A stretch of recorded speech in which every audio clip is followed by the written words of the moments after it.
Dulu saya itu sering sekali meninggalkan sholat. Tujuan hidup saya itu cuma satu loh. Kerja, dapat gaji, dapat uang, jadi orang kaya. Nah, di bulan September tahun 2024, saya itu punya gaji 5 juta per bulan loh. Dengar ya, ini bukan sombong, tapi ini pelajaran buat kalian. Saya punya gaji 5 juta per bulan itu tidak merasa cukup.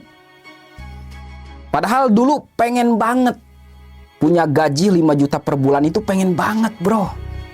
Tapi setelah saya mendapatkan itu semua, saya tidak merasa cukup. Wah, kayaknya kalau punya gaji 10 juta per bulan, hidup gua aman nih. Ya, itulah permainan dunia. Nah, di bulan Oktober, alhamdulillah gaji saya itu naik jadi 10 juta per bulan, hampir 11 juta lah per bulan. Tapi anehnya hidup gua tetap miskin bro. Ya, hidup gua itu merasa nggak cukup. Lah, ini udah punya gaji hampir 11 juta, tapi kok hidup gini-gini aja ya? Stres, pusing, depresi, merasa tidak bahagia bro. Wah, kayaknya nih kalau gua punya gaji 20 juta, wah hidup gua aman nih. Semua cicilan beres dong, punya gaji 20 juta.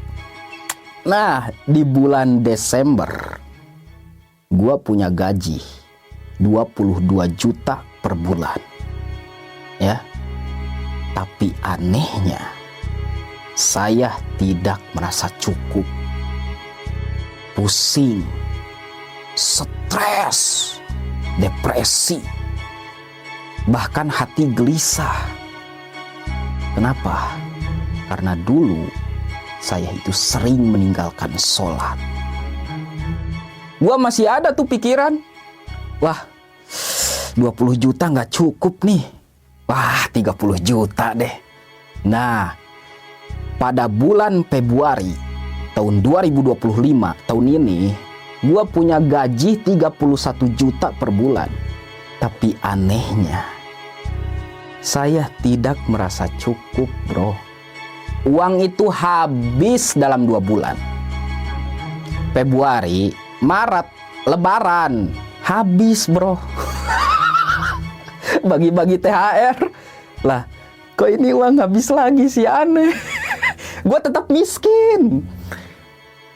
Gue itu pernah mendengar ceramah dari almarhum Abuya Uci. Ya, kalau dalam bahasa Sundanya itu seperti ini.